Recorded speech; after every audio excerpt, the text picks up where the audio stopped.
அன்பர்களே வணக்கம். நாம் இன்னைக்கு வீடியோ பதிவில் எதை பற்றின தகவலை பார்க்க போகிறோம் அப்படின்னு பார்த்தீங்கன்னா, காளியை வசியம் செய்யக்கூடிய ஒரு அற்புதமான அதிசக்தி வாய்ந்த ஒரு முறையை பற்றி தான் நம்ம இன்னைக்கு வீடியோ பதிவில் முழுமையாக நம்ம பார்க்க போகிறோம். வீடியோ பதிவுக்குள்ளே போகிறதுக்கு முன்னாடி நம்மளுடைய சிவருத்ர மகாகாளி அருள்வாக்குப்பிடம் சேனலை சப்ஸ்கிரைப் பண்ணாதவங்க சப்ஸ்கிரைப் பண்ணிக்கிங்க.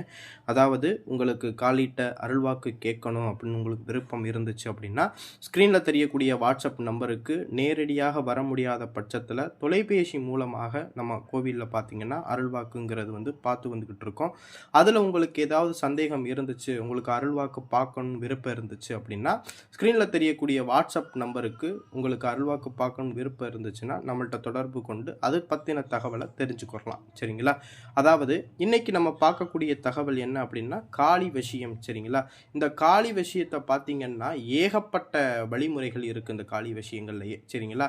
இது நான் இன்னைக்கு கொடுக்க போகிற காளி விஷயம் என்னென்னா, எனக்கு என்னுடைய குரு எனக்கு கொடுத்த அந்த காளி வசியம் ஒரு முறையை பற்றி தான் நான் கொடுக்க போகிறேன். இதுலேயுமே எந்திரத்தை நான் கொடுக்கல. ஏன் அப்படின்னா, இந்த காளி வசிய எந்திரத்தை எல்லாருமே யூடியூப் சேனலில் கொடுத்தோம் அப்படின்னா ஊடகங்கள் இன்னைக்கு பார்த்தீங்கன்னா எந்தெந்த வழிகள்லையோ பரவ ஆரம்பிக்குது. சரிங்களா? அதனால நான் கொடுக்கக்கூடிய இந்த காளி வசிய எந்திரம் மந்திரம் இந்த மை வெளிப்படையாக போயிடக்கூடாது. இது தேவைப்படுறவங்க வச்சு பயன்படுத்துங்க. இதை மற்றவங்க தவறான விஷயத்துக்கு இதை பயன்படுத்திடக்கூடாது அப்படிங்கிறதுக்காக நான் இதுக்கு உண்டான விஷயத்தை மட்டும் சொல்கிறேன். இந்த காளி வசியம் எடுக்கணும்னு நீங்கள் விருப்பப்பட்டீங்க அப்படின்னா அதற்குண்டான எந்திரம் அதற்குண்டான மை நம்மள்கிட்ட தொடர்பு கொண்டு வாங்கிக்கிறலாம். சரிங்களா? அதாவது ஒருவன் கூப்பிட்ட குரலுக்கு காளி ஓடோடி வர்றா அப்படின்னா அவனை விட பெரும் பாக்கியசாலி இந்த உலகத்தில் யாருமே கிடையாது. சரிங்களா?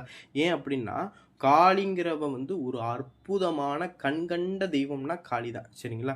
ஏன்னா கருணை கொண்ட தெய்வம்னா காளி தான். எல்லாருமே சொல்லுவாங்க காளி ஒரு ஆக்ரோஷமான தெய்வம், ஒரு பயங்கரமான தெய்வம் அப்படின்னு நினச்சிக்கிட்டே இந்த காளி உபாசனை எடுக்கிறதுக்கு ஒரு சில பேர்கள்லாம் தயங்குவாங்க, ஒரு சில பேர்கள் பயப்படுறாங்க. சரிங்களா? அப்படிலாம் மனசில் அந்த பயத்தையும் வச்சுக்கிட்டு இந்த காளி உபாசனை எடுக்கக்கூடாது. இந்த காளி உபாசனை எடுக்கிறவன் மன தைரியத்தோடையும் தன்னம்பிக்கையோடையும் வைராக்கியத்தோடையும் இருக்கிறவன் தான் அந்த காளி விஷயத்தை நம்ம எடுக்கணும். சரிங்களா? என்ன ஆனாலும் பார்த்துருவோண்டா, என்ன செத்தாலும் பரவாயில்ல, அந்த காளி தேவியோடைய அனுக்கிரகத்தை நம்ம பெறணும் அப்படிங்கிற அந்த வைராக்கியத்தை வச்சு நம்ம அந்த காளி விஷயத்தை எடுக்கிறவங்களுக்கு மட்டும்தான் இந்த காளி விஷயங்கிறது சித்தியாகும். அதே போல் இந்த காளி விஷயத்து காளி ஆக்ரோஷமாக 10 கைகள் வச்சுக்கிட்டு நாக்கை தொங்க விட்டுக்கிட்டு ரொம்ப அகோரமாக இருக்குது அப்படின்னு கண்டிப்பாக அந்த மாதிரி கிடையாது. நல்லா தெரிஞ்சுக்குங்க.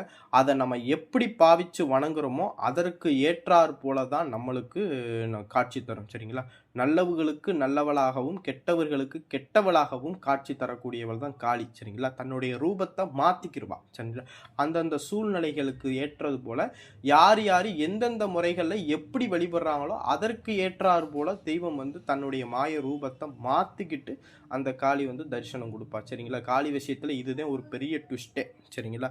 ஏன் சொல்கிறேன் அப்படின்னா, அதாவது ஒரு சில பேர்கள் காளியை விஷயம் பண்ணுறதுக்கு என்ன செய்வாங்கன்னா, நான் மந்திர தந்திரத்தில் பெரிய ஆளாகணும், மாந்திரிகத்தில் பெரிய ஆளாகணும்னு சொல்லிட்டு காளியை வசியம் பண்ணுவான். ஒரு சில பேர்கள் தாயே உன்னுடைய அனுக்கிரகமும் உன் சர்வ காலமும் உனக்கு பூஜை செய்யக்கூடிய அந்த பாக்கியமும் கூட நீ இருந்து என்னை வழி நடத்தணும் அப்படின்னு சொல்லிட்டு சில பேர் பிரார்த்தனை பண்ணி தெய்வத்தோட அனுக்கிரகத்தை வாங்குறதுக்கு பூஜை பண்ணுவாங்க. சரிங்களா? அவரவர்களுடைய எண்ணத்தை பொறுத்து தான் அவளுடைய தோற்றம்ங்கிறது மாறுபடும். என்ன பொறுத்தளவு அவளை நீ பெத்த தாயா நினச்சி அவளை பெத்தவளா நினச்சி பக்தியும் பாசத்தையும் நீ வச்சு அவளை பூஜை பண்ணுன அப்படின்னா உன்னை விட பெரும் பாக்கியசாலி இந்த உலகத்தில் யாருமே கிடையாது. சரிங்களா? என் குரு எனக்கு கற்றுத்தந்த இந்த முறையைத்தான் நான் சொல்கிறேன். என் குரு சொல்லுவார், காளியை வச்சு நீ மந்திர தந்திரத்தில் பெரிய ஆள் ஆகணும், மாய வித்தையில் நீ பெரிய ஆள் ஆகணும்னு நினச்சிட்டு அவள் பக்கத்தில் நீ நெருங்கினா அவள் சத்தியமாக வரமாட்டாடா. உன்னை பெத்தவளா தாயா உன்னை தயாபரியா நீ நினச்சி நீ பக்கத்தில் அவளை நினச்சி பூஜை செஞ்சினா உன்னை வெகு சீக்கிரத்தில் ஓட விடுவா. எப்படி ஒரு தாய் இருக்கா, அந்த தாயோடைய பிள்ளை இருக்கா அப்படின்னா அந்த பிள்ளையை யாராவது அடிச்சு புட்டா அப்படின்னா தாய் வெகுண்டு கோபத்தோடு அந்த யாரை அடித்தாங்களோ அவளை என்னன்னு கேட்பா பாரு. அதே போல் தாயை விட சிறந்த தெய்வம் அப்படின்னா அந்த காளியை தான் சொல்லலாம் அப்படின்னு சொல்லிட்டு குருநாதர் என்னை கண்டெடுத்த என்னுடைய தெய்வமான என்னுடைய குரு எனக்கு காட்டிய வழியை தான் நான் சொல்கிறேன். சரிங்களா? அதனால் காளியை வசியம் செய்யக்கூடிய ஒவ்வொரு அன்பர்களுமே நீங்கள் என்ன முதல்ல கடைபிடிக்க வேண்டியது, அவளை பெத்த தாயாக பாவிச்சு அவளை பக்தியிலையும் பாசத்துலையும் வர வைக்கிறதுக்கு முயற்சி பண்ணுங்க. சரிங்களா? அதை விட்டுட்டு நான் எனக்கு மந்திரத்தில் சாதிக்கணும், ஏவல் பண்ணணும், மாந்திரீகம் பண்ணணும் அப்படின்னு சொல்லிட்டு அவளை நெருங்கினா அவள் வருவா. ஆனால் அதற்கு தகுந்தாறு போல பெரிய ட்விஸ்ட்டை வச்சு தான் வருவா. சரிங்களா? ஏன் காளி விஷயத்தை எடுக்கக்கூடியவங்க என்ன சொல்லுவாங்கன்னா, ஆண்டு அனுபவிச்சவங்க தான் காளி விஷயத்தை எடுக்கணும் அப்படிங்கிற மாதிரி சொல்லுவாங்க. என்ன காரணம் அப்படின்னா, அந்த காளி விஷயத்தை எடுக்கும்போது காம உணர்வுகள் அதிகமாக தூண்டும். சரிங்களா? காளிங்கிறவ இந்த காமத்தை தூண்டி நம்மளை காமத்தில் குளிக்க வச்சுருவோம். ஏன்னா அதை கொடுக்கக்கூடிய சோதனை தான். சரிங்களா? அதனால காமத்தை கட்டுப்படுத்த தெரிஞ்சவனால மட்டும்தான் இந்த காளி விஷயத்தை எடுக்கணும். சரிங்களா? அதற்காகத்தான் ஆண்டு அனுபவிச்சவங்க இந்த காளி விஷயத்தை எடுக்கணும் அப்படிங்கிற மாதிரி சொல்லுவாங்க. சரிங்களா? அதனால நான் சொல்லக்கூடிய இந்த விதிமுறைகளெல்லாம் மனசுக்குள்ளே வச்சுட்டு காளி விஷயத்தை நீங்கள் எடுத்தீங்க அப்படின்னா உங்களை விட பெரும் பாக்கியசாலி இந்த உலகத்தில் யாருமே கிடையாது. சரிங்களா? சரி, நம்ம இந்த காளி விஷயத்தை எடுக்கிறதுக்கு உண்டான ஒரு சில 3 விஷயத்தை பார்ப்போம். இந்த காளியை வசியம் பண்ணுறதுக்கு என்னுடைய குரு எனக்கு காட்டிய வழி என்னன்னு பார்த்தீங்கன்னா, காளியை வசியம் செய்யக்கூடிய எந்திரம், காளியை வசியம் செய்யக்கூடிய மந்திரம், காளியை வசியம் செய்யக்கூடிய மை. இந்த 3 விஷயங்களை வச்சு நம்ம காளி என்ன செய்ய முடியும்னா வெகு சீக்கிரத்தில் நம்மளால் வசியம் பண்ண முடியும். சரிங்களா? இந்த 3 விஷயங்களை வச்சும் நம்ம காளியை வசியம் பண்ண முடியும். சரிங்களா? இந்த 3 விஷயங்களும் உங்களுக்கு தேவைப்பட்டுச்சு அப்படின்னா ஸ்க்ரீனில் இருக்கக்கூடிய வாட்ஸ்அப் நம்பருக்கு தொடர்பு கொண்டு அதற்குண்டான குறு காணிக்கையை செலுத்தி இந்த காளி விஷய மையம், காளி விஷய இயந்திரமும் நம்மள்கிட்ட தொடர்பு கொண்டு வாங்கிக்கிறலாம். சரிங்களா?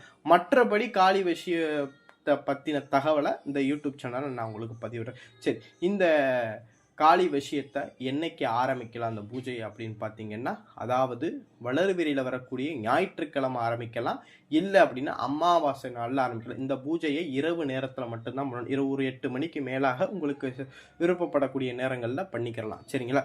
இந்த நாளை தேர்ந்தெடுத்துட்டு இந்த காளியை வசியம் பண்ணக்கூடிய இந்த எந்திரத்தை ஒரு தாம்பாளத்தட்டில் நவதானியம் கொட்டி பரப்பி அந்த தாம்பாளத்தட்டு மேலே இந்த எந்திரத்தை வச்சிடணும்.